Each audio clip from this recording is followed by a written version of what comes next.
హల్లెలూయా. Good morning. తెల్లవారింది కదండి, 7 గంటలు అయింది. ఎప్పుడో తెల్లవారింది. మేలుకున్నారా? దేవుని మాటలు వినడానికి సిద్ధంగా ఉన్నారా? 2 చిన్న ప్రార్థన. పరిశుద్ధుడ నీకు వందనములయ్యా, మరొక రోజు మాకు ఇచ్చావు. మరొకసారి మాతో మాట్లాడు. మా హృదయ వాంఛలు తీర్చుము, మా హృదయ అవసరతను తీర్చుము. నిన్ను ఘనపరిచే జీవితాలు దయచేయి. నీకు మొరపెట్టుకోవడానికి కృప చూపించమని నీ తోడు మాకు దయచేయి. క్రీస్తునామములో నడుచున్నాము తండ్రి, ఆమేన్. ఎలా ఉన్నారండి? రోజు వాక్యం వింటున్న మీరు ఎలా ఉన్నారు అని అడగటం నా బాధ్యత. దేవుని వాక్యాన్ని రోజు మీ కొరకు 7 గంటలకి, 3 గంటలకి, 9 గంటలకి, మళ్ళీ తోలాడుతా 10 గంటలకి 4 సార్లు యూట్యూబ్లో, మళ్ళీ ఫేస్బుక్లో, అలాగే టీవీ ప్రోగ్రామ్స్లో రోజుకు ఎన్నోసార్లు 7-8 సార్లు దేవుని వాక్యాన్ని అందిస్తున్నాం. మరి ఇన్ని వాక్యాల్లో మీరు ఎన్ని వాక్యాలు వింటున్నారు? కొందరు అన్నీ వింటున్నామన్నారు. మంచిది, సంతోషం, దేవుని స్తోత్రం. కానీ వాక్యాన్ని మీరు వింటున్నప్పుడు మీలో విశ్వాసం వృద్ధి చెందుతుందా? మీలో దైవ భయం కలుగుతుందా? మీలో పరివర్తన కలుగుతుందా? శుద్ధ హృదయాన్ని కాపాడుకోగలుగుతున్నారా? ఎప్పటికప్పుడు వాక్యం ద్వారా మీ స్థితిని మీరు గ్రహించుకొని ప్రభు సన్నిధిలో ప్రార్థించి పశ్చాత్తాపడే అవసరమైతే శుద్ధీకరించబడుతున్నారా? చాలా ప్రాముఖ్యమైనది. వినువారు మాత్రంగా కాదు, విన్నదాని ప్రకారంగా నడుచుకోవాలి. మీరు రక్షించబడారా? బాప్తిసం పొందారా? మరి మిమ్మల్ని ఏమంటారు? విశ్వాసులు అంటారు. ఆ విశ్వాసాన్ని వృద్ధి చేసుకోవాలి, ఆ విశ్వాసాన్ని కాపాడుకోవాలి, విశ్వాసాన్ని కూడా పోషించాలండి. మనకు విశ్వాసం ఉంది అని దానికి తగిన పోషణ లేకపోతే, నాకు ప్రాణం ఉంది అని చెప్పి ఆ ప్రాణాన్ని పోషించుకోవద్దా? ఆ ప్రాణానికి అవసరమైన ఆహారం పెట్టొద్దా? అలాగే మన విశ్వాసానికి కూడా ఆహారం ఉంది. నరుడు రొట్టె వలన మాత్రం కాదు, దేవుని నోటి నుండి వచ్చు ప్రతి మాట వలన బ్రతుకును. వినుట వలన విశ్వాసం కలుగుతుంది. వినుట క్రీస్తు యేసును గురించిన మాట వలన విశ్వాసము వృద్ధి చెందుతుంది. మీరు విశ్వాసులేనా? చూడండి, కొరింథీయులకు రాసిన 2వ పత్రిక 13వ అధ్యాయము 5వ వచనాన్ని చదువుతున్నాను, వినండి. మీరు విశ్వాసము గలవారై ఉన్నారో లేదో మిమ్మును మీరే శోధించుకొని చూచుకొనుడి. పౌలు కొరింథీ సంఘానికి రాస్తున్నాడు. 2 సంవత్సరాలు వారి మధ్య ఉండి వారి కొరకు వాక్యం అందించి వారిని ఉజ్జీవింపజేసినప్పుడు ఆ చివరి 2వ పత్రికలో చివరి అధ్యాయంలో అంటున్నారు, మీరు విశ్వాసము గలవారై ఉన్నారో లేదో మిమ్మల్ని మీరే శోధించి చూచుకొనుడి, మిమ్మును మీరే పరీక్షించుకొనుడి. ఎవరు మనకు పరీక్ష పెట్టక్కర్లా, టెస్ట్ పెట్టక్కర్లా. మన భక్తి విషయంలో మనల్ని మనమే ప్రశ్నించుకోవాలి, మనల్ని మనమే పరీక్షించుకోవాలి, మనల్ని మనమే సరిచేసుకోవాలి. విశ్వాసంలో ఎంత ఎదిగారు? మీరు విశ్వాసము గల ఉన్నారో లేదో మిమ్మల్ని మీరే శోధించుకొని చూచుకొనుడి, మిమ్మల్ని మీరే పరీక్షించుకొనుడి. ఎలా పరీక్షించుకోవాలి? నాకు విశ్వాసం ఉంది అన్నవాడు అప్పు చేయడు. నాకు విశ్వాసం ఉంది అన్నవాడు ప్రతి చిన్నదానికి కలవరపడడం. నాకు విశ్వాసం ఉంది అన్నవాడు నా ప్రభువు నన్ను స్వస్థపరుస్తాడు అని నమ్ముతాడు. నాకు విశ్వాసం ఉంది అన్నప్పుడు అన్యాయము పొందినప్పుడు, అవమానం పొందినప్పుడు వెంటనే లోకరీతిగా రియాక్ట్ అవ్వడం. నా ప్రభువు నాకు సహాయం చేస్తాడు, నా ప్రభు నా పక్షంలో ఉన్నాడు అని విశ్వాసం ఉన్నవాడు మౌనంగా ఉంటాడు. విశ్వాసం ఉన్నప్పుడు నీవు దాన్ని క్రియల్లో చూపించాలి. నీ దేవుడు గొప్పవాడు అన్న నీకు విశ్వాసం ఉంటే నీవు కొరతలో ఉన్నాననే దిగులు నీకు ఉండదు. నీ దేవుడు అద్భుతాలు చేసేవాడు అన్న విశ్వాసం నీకు ఉంటే ఈ కష్టంలో, ఈ బాధలో నన్ను ఎవరు నడిపిస్తారు అని ఏడవరు. మిమ్మల్ని మీరే పరీక్షించుకోండి. కష్టకాలాల్లో, శ్రమలలో, వేదనల్లో, పోరాటాల్లో, అవమానాల్లో, నిందల్లో, కొరతల్లో మీరు విశ్వాసుల్లాగా ప్రవర్తిస్తున్నారా? అవిశ్వాసుల్లాగా ప్రవర్తిస్తున్నారా? మీలో విశ్వాసం ఉందో లేదో మిమ్మల్ని మీరే పరీక్షించుకోరండి, చూచుకోరండి. ఏంటండి? మీరు భ్రష్టులు కాని ఎడల యేసుక్రీస్తు మీలో ఉన్నాడని మిమ్మల్ని గురించి మీరు ఎరుగరా? మీరు భ్రష్టులు. చాలామంది అంచెదనాల్లో నుండి విశ్వాస భ్రష్టులు అవుతున్నారు. అంటే విశ్వాసులే ఆ విశ్వాసానికి వ్యతిరేకంగా తిరగబడుతున్నారు. ఇప్పుడు కొత్త రకం వ్యాధులు వస్తున్నాయండి. మన జీవితంలో, మన శరీరంలో ఉన్న కొన్ని మన సైన్యం రోగానికి వ్యతిరేకంగా పనిచేయవలసినటువంటి ఆ సెల్స్ మనకు వ్యతిరేకంగా పనిచేస్తాయంట. ఇక అలాంటి వాడికి సడన్గా ఆటో ఏదో అన్నారు, చెప్తున్నారు medical turn, I don't know ఏంటండి. కాబట్టి నీకు ఆ వ్యాధిలో ఇక నీకు స్వస్థత కలగదు. స్వస్థపరవలసినవి కూడా అవతల పార్టీలో చేరిపోయినట్టు అన్నమాట. నీ విరోధులతో నీ పక్షంలో పోరాడేవారు చేరితే నీ పరిస్థితి ఎట్లుంటుంది? అలాగైపోతుంది. ఈరోజు విశ్వాసులు అంటూ విశ్వాసులు అవిశ్వాసంతో చేరిపోతున్నారు. అవిశ్వాసుల కంటే హీన దశలోకి వెళ్ళిపోతున్నారు. విశ్వాస భ్రష్టులైపోతున్నారు. ఆ భ్రష్టత్వం అనే మాట ఎంత భయంకరమో తెలుసండి. దేవుడు విడిచిపెట్టిన వాళ్ళు భ్రష్టులండి. దేవుడిని విడిచిపెట్టిన వారు భ్రష్టులైపోతారు. దేవుడి చేత విడవబడిన వారు భ్రష్టుడైపోతారు. ఒక్క పూట కూటి కొరకు తన జ్యేష్ఠత్వపు హక్కును అమ్ముకున్న ఏసావు వంటి భ్రష్టుడైనను, వ్యభిచారైనను మీలో ఎవరైనా ఉంటాడేమో అని చూచుకొనుడి. ఎవరండి ఏసావు? ఏసావు అబ్రహాము యొక్క మనుమడు. తాత ఆశీర్వాదాలు మనవలకే వస్తాయి. అసలే తాత ఆస్తి అంతా మనవడే కూర్చుకోవచ్చు. అలాంటి విశ్వాసమునకు పితృడైన అబ్రహాము వంశానికి చెందినవాడు, ఇస్సాకు వంటి ప్రార్థనాపరుడు, దేవుని చేత ఆశీర్వదించబడిన వారి యొక్క కడుపున పుట్టినవాడు, పెద్ద కుమారుడిగా ఉన్నవాడు,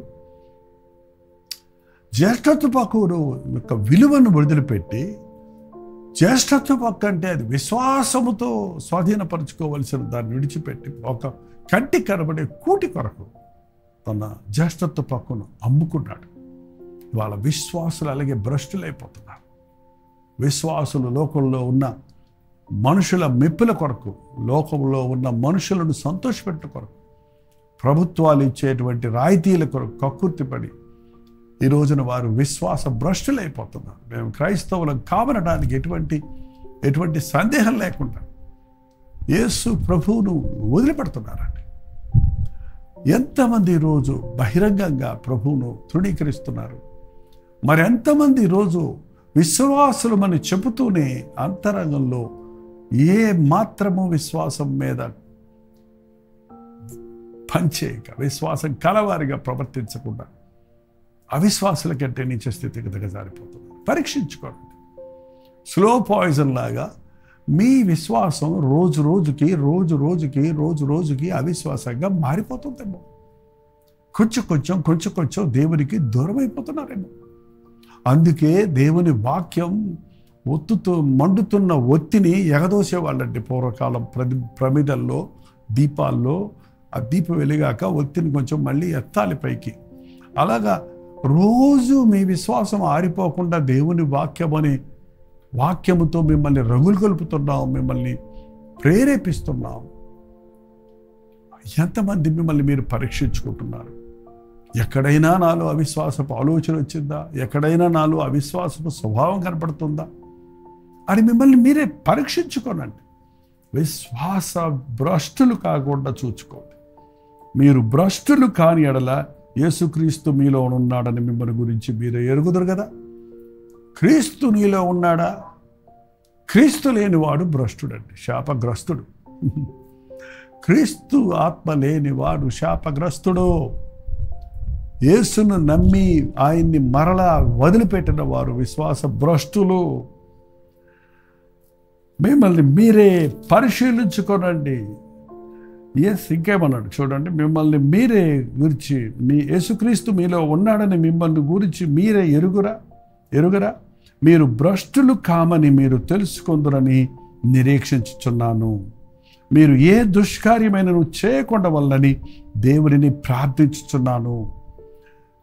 ఎంతగా పౌలు యొక్క ఆరాటం అంటే, మీకోసం నేను ప్రార్థిస్తున్నాను, మీరు భ్రష్టులైపోకూడదని, మీరు విశ్వాసహీనులైపోకూడదని, మీరు విశ్వాస భ్రష్టులైపోకూడదని, మిమ్మల్ని మీరే పరిశీలించుకోండి, మిమ్మల్ని మీరే శోధించి చూచుకోండి, విశ్వాస భ్రష్టులు కాకండి, ప్రభు ప్రేమను మరువకండి, మీకోసం నేను ప్రార్థిస్తున్నాను అంటున్నాడు. నిజంగా దేవుని వాక్యాన్ని వింటున్న మీరందరూ విశ్వాసాభివృద్ధి పొందాలని, విశ్వాసములో దేవునిని మహిమపరిచే జీవితాలు, అద్భుత ఆశ్చర్య కార్యాలు జీవించే జీవితాలు కలిగిన వారిగా ఉండాలని. విశ్వాసం మనకు శక్తినిస్తుందండి, విశ్వాసం మనకు బలమునిస్తుంది. విశ్వాసము ద్వారా అసాధ్యమైన కార్యాలు సుసాధ్యంగా చేయగలుగుతాం. విశ్వాసము ఆవగింజంతో విశ్వాసం ఉంటే ఈ కొండను చూసి సముద్రంలో పడమంటే పడద్దని ప్రభు చెప్పాడు కదా. మన విశ్వాసం చిన్నదైనా అది బలమైనదిగా, పూర్ణమైనదిగా, ప్రభు మీద ఉంచిన విశ్వాసం కలిగి ఉన్నప్పుడు ఏ శోధనకు మనం దిగులు పడక్కర్లేదు. ఇదిగో ప్రకృతి వైపరీత్యాల ద్వారా, శరీర అనారోగ్యాల ద్వారా అనేక సార్లు మనల్ని శోధించడానికి సాతాను పెట్టే రకరకాల బలహీనతలు, నిరుత్సాహాల ద్వారా చాలామంది వాళ్ళ విశ్వాసాన్ని పోగొట్టుకుంటున్నారు. దానికి కారణం లోకపు విషయాలతోనే మీ మనసు నింపుకుంటున్నారు, లోకానుసారంగానే మీరు ఆలోచిస్తున్నారు, కనబడే వాటి అందే మీరు విశ్వాసం ఉంచుతున్నారు. కానీ నిరీక్షించబడిన వాటి యొక్క నిజస్వరూపమే విశ్వాసమని, కనబడే శత్రువును చూస్తున్నావు, నీ వెనుక నీకు అదృశ్య హస్తం నీకు తోడై ఉందని, నీ పట్ల తన కార్యాన్ని జరిగిస్తున్న దేవుడు ఉన్నాడని నమ్మలేకపోతున్నావు. ఏ శత్రువుకు నువ్వు భయపడక్కర్లేదండి. శత్రువు నీ మీదకు దూసుకొస్తున్నట్టు కనబడ్డప్పుడు ప్రభు అడ్డగించేవాడిగా ఉన్నాడన్న సంగతిని మీరు గుర్తించండి. మీరు చేసే ప్రార్థన మీ చుట్టూ కంచెవలే ఉంటుంది.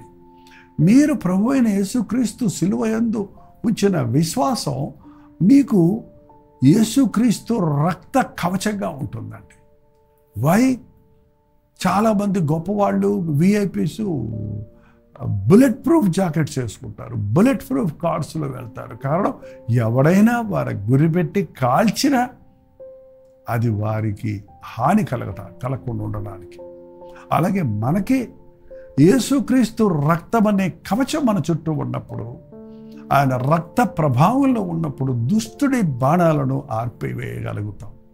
అపవాది మనకు ఏ హాని చేయలేడు.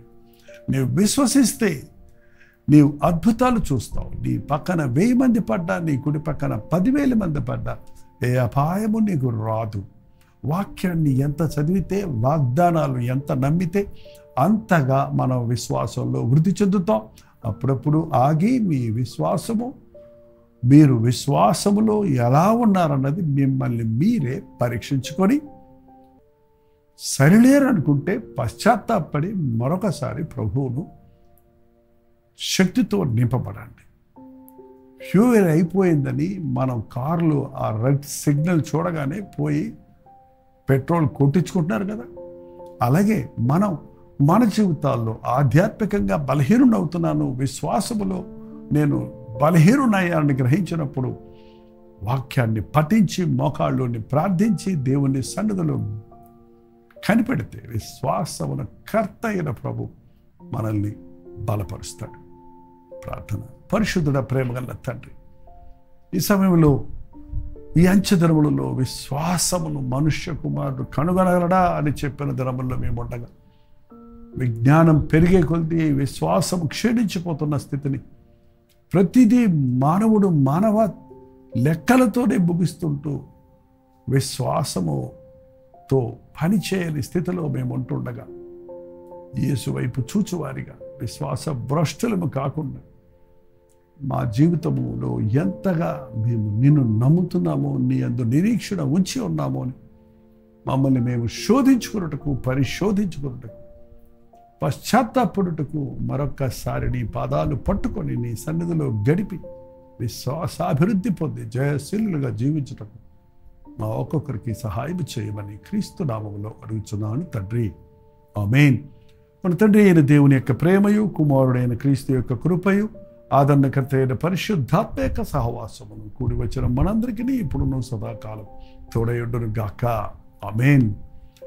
దేవుని స్తోత్రం. మీ ప్రార్థనా స్తుతుల భారాలు 954041 నెంబర్కి, మీరు ఇతర దేశాల్లో ఉంటే 91001008 నెంబర్కి తెలియజేస్తున్నానండి. మీ పక్షంలో మేము ప్రార్థిస్తున్నాం. మీరు ప్రార్థించండి. అద్భుతంగా దేవుడు తన కృపను మనకు కురిపిస్తాడు.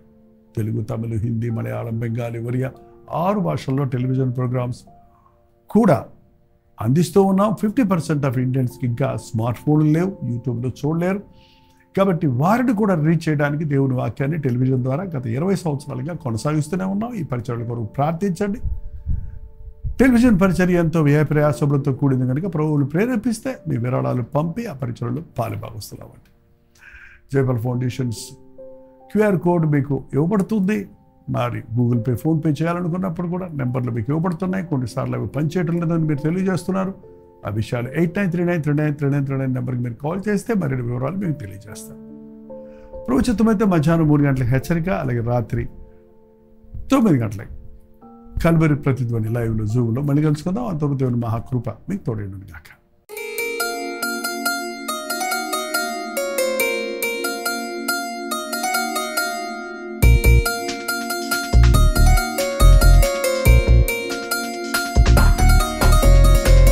హల్లెలూయా. దేవుడికి స్తోత్రం.